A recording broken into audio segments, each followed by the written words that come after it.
जय जिनेन्द्र दोस्तों, कैसे हो आप सब। आई नो आप सब बहुत अच्छे हो। आज हम इस वीडियो में 25 बोल का जो दूसरा बोल है जाति पाँच उसे जानेंगे। और हाँ, जो पहले बोले गति 4 है उसमें से हमने दूसरी गति शुरू की थी, तिर्यंच गति, जिसमें हमने सिर्फ इतना ही जाना था तिर्यंच किसे कहते हैं।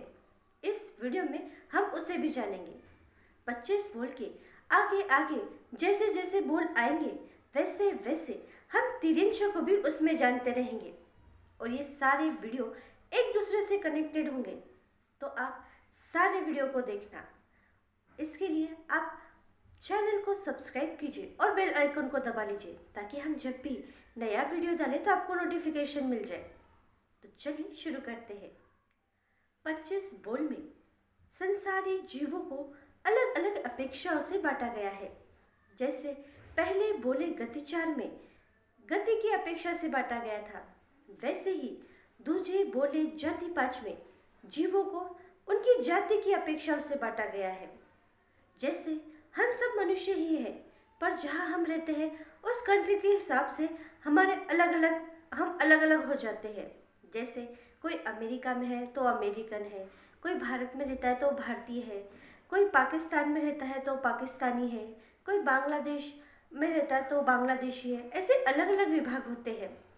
और उसमें भी अगर हम भारत में हैं तो राज्यों की अपेक्षा से अलग अलग विभाग होते हैं। जैसे कोई महाराष्ट्र में रहता है तो महाराष्ट्रियन है, गुजरात में रहता है तो गुजराती है, राजस्थान में रहता है तो राजस्थानी है। ऐसे अलग अलग विभाग होते हैं। वैसे ही यहाँ पर जीवों को जाति की अपेक्षा से बांटा गया है। सबसे पहले तो जाति किसे कहते हैं। जाति यानी समान जीवों के समूह को जाति कहते हैं। जो जो समान है, एक सरीके है, या इसे ये भी कह सकते हैं समान धर्म वाले जीवों को जाति कहते हैं। जैसे हम वितराग भगवान जिनेंद्र भगवान जी को मानते हैं तो हम जैन कहलाते हैं। कोई सिख गुरु गोविंद सिंह आदि को मानते हैं तो वे सिख कहलाते हैं। शिव जी विष्णु जी आदि को जो मानते हैं वे हिंदू कहलाते हैं। वैसे ही ये जाति है, जो समान जीवों का समूह है उसे जाति कहते हैं। पर यहाँ पर धर्म की अपेक्षा से नहीं है, यहाँ पर इंद्रियों की अपेक्षा से है। जिन जीवों की इंद्रियां समान है या जिन जीवों को समान इंद्रियां प्राप्त है उन जीवों के समूह को जाति कहते हैं। यहाँ पर इंद्रियों की अपेक्षाओं से जाति का विभाजन किया गया है। सबसे पहले तो ये जान लो इंद्रियां 5 है। ये अगले बोल में आएगा कि इंद्रियां कितनी होती है, पर हम यहाँ पर ही इसे समझ लेते हैं कि इंद्रियां 5 है। श्रोतेंद्रिय, चक्षुन्द्रिय, घ्राणेन्द्रिय, रसनेन्द्रिय और स्पर्शेंद्रिय, ये 5 प्रकार की इंद्रियां, इसीलिए जाति भी 5 है।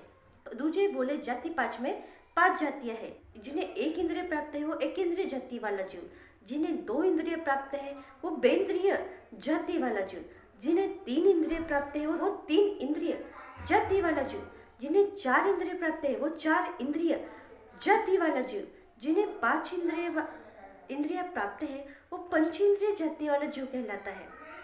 अब ये समझते हैं कि इंद्रिय कैसे प्राप्त होती है, किन जीवों को एक इंद्रिय प्राप्त है तो वो कौन सी इंद्रिय प्राप्त है, तो ये समझते हैं। जैसे हमने पहले जाना कि इंद्रिया 5 है तो हम इस क्रम से गए, श्रोतेंद्रिय, चक्षुन्द्रिय, घ्राणेन्द्रिय, रसनेन्द्रिय और स्पर्शेंद्रिय, इस क्रम से गए। पर जब हम जाति के हिसाब से क्रम करते हैं, उन्हें कैसे इंद्रिया प्राप्त होती है ये देखते हैं, तो ये क्रम उल्टा चलता है। जैसे एक इंद्रिय जीव है जिन्हें सिर्फ एक इंद्रिय ही प्राप्त है तो उन्हें केवल और केवल स्पर्श इंद्रिय प्राप्त होंगी। ये क्रम उल्टा चलेगा, क्योंकि पहले जब हम आए थे तो श्रोतेंद्रिय से स्पर्शेंद्रिय तक आए थे, पर जब हम जाति की अपेक्षा से जब इंद्रिय प्राप्त होने के क्रम को जानते हैं तो हम उल्टा चलेंगे।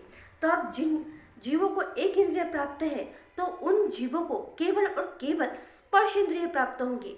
ऐसा कोई नहीं हो सकता कि किसे एक इंद्रिय प्राप्त है तो किसे घ्राणेन्द्रिय प्राप्त हो या किसे चक्षुन्द्रिय प्राप्त हो एक ही इंद्रिय को, या किसी को रसनेन्द्रिय प्राप्त हो, किसी को श्रोतेंद्रिय प्राप्त हो, ऐसा नहीं होता।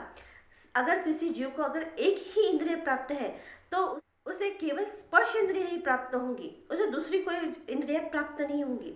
जब भी आप एकेंद्रिय समझे तो समझ जाना कि उसे सिर्फ स्पर्श इंद्रिय ही प्राप्त होंगी, और जितने भी स्थावर जीव है वे सभी एकेंद्रिय जीव होते हैं।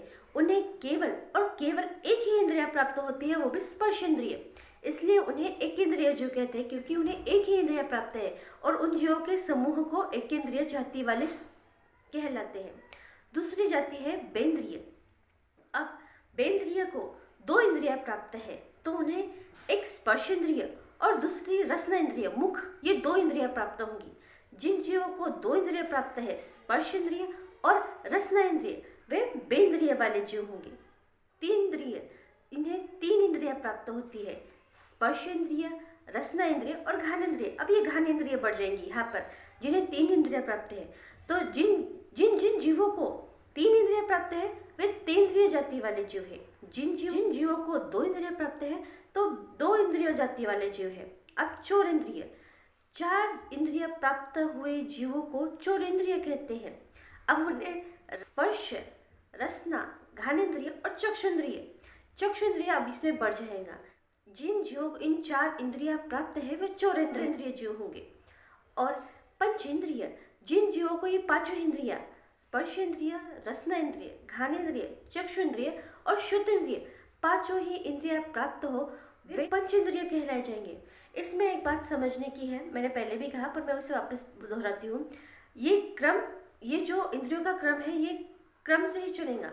अगर किसी जीव को दो इंद्रिय प्राप्त हो तो ऐसा नहीं होगा कि उसे एक स्पर्श इंद्रिय हो जाए और घ्राणेन्द्रिय या स्पर्श इंद्रिय या चक्षुन्द्रिय, ऐसा नहीं होगा, उसे क्रम से ही होगा। अगर जिन जीवों को दो इंद्रिय है तो उन्हें स्पर्श और रसना, ये दो ही इंद्रिय प्राप्त होंगी। ऐसा कभी नहीं होगा कि दो इंद्रिय है तो उसे चक्षु हो गया या रसना हो गई, ऐसा हो गया, ऐसा नहीं होता। ये क्रम से है।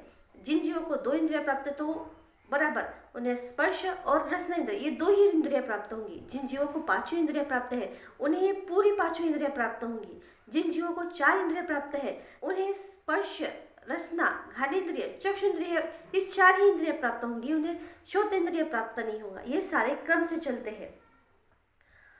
जाति किसे कहते हैं इसे समझना ज्यादा मुश्किल नहीं है। समान जीवों का जो समूह है या जिन्हें समान इंद्रिया है उन्हें जाति कहते हैं। इसे ज्यादा समझने के कोई हार्ड नहीं है। जिन्हें एक इंद्रिय प्राप्त है वो एक इंद्रिय जीव है, जिन्हें चार इंद्रिय प्राप्त है वो चौरेंद्रिय जीव है, जिन्हें पांचों इंद्रिय प्राप्त है वो पंचेंद्रिय जीव है। तिर्यंश में पांचों ही जाति के जीव पाए जाते हैं, पर बाकी नरक गति, देव गति और मनुष्य गति, इन तीनों ही गतियों में केवल पंचेंद्रिय जीव प्राप्त होते हैं। एकेंद्रिय, बेंद्रिय, तेंद्रिय, चौरेंद्रिय ये नहीं प्राप्त होते। इनमें सिर्फ पंचेंद्रिय जीव प्राप्त होते हैं। और तिर्यंश में एकेंद्रिय, बेंद्रिय, तेंद्रिय, चौरेंद्रिय और पंचेंद्रिय, इन पांचों ही जाति के जीव पाए जाते हैं। आशा है आप सभी को ये वीडियो पसंद आया होगा, और हम इसके अगले वीडियो में एकेंद्रिय, बेंद्रिय, तेंद्रिय, चौरेंद्रिय और पंचेंद्रिय में कौन कौन से जीव आते हैं, उनकी हाइट, अवगाहना, ऐसे क्रम से एक एक करके जानते जाएंगे। आशा है आप सभी को ये वीडियो पसंद आया होगा। वीडियो पसंद आए तो प्लीज़ इसे लाइक कीजिए, आप कमेंट कीजिए। आपके कमेंट पढ़कर हमें बहुत खुशी होगी। तो प्लीज़ आपके जो भी सजेशन है, आपको वीडियो अच्छा लगे तो प्लीज़ उसे उसमें अच्छा बोले, नहीं पसंद आया तो उसमें हमें बताइए कि आपको क्यों नहीं पसंद आया। आपके सजेशन हमारे लिए बहुत महत्वपूर्ण है, तो प्लीज़ हमें कमेंट ज़रूर कीजिए और चैनल को सब्सक्राइब कीजिए और बेल आइकन को दबा दीजिए, ताकि हमारे जो वीडियो है आपको उसका नोटिफिकेशन मिलता रहे। जिन आज्ञा विरुद्ध कुछ भी कहने में आया हो तो तत्समिच्छामि तुभ्यम्।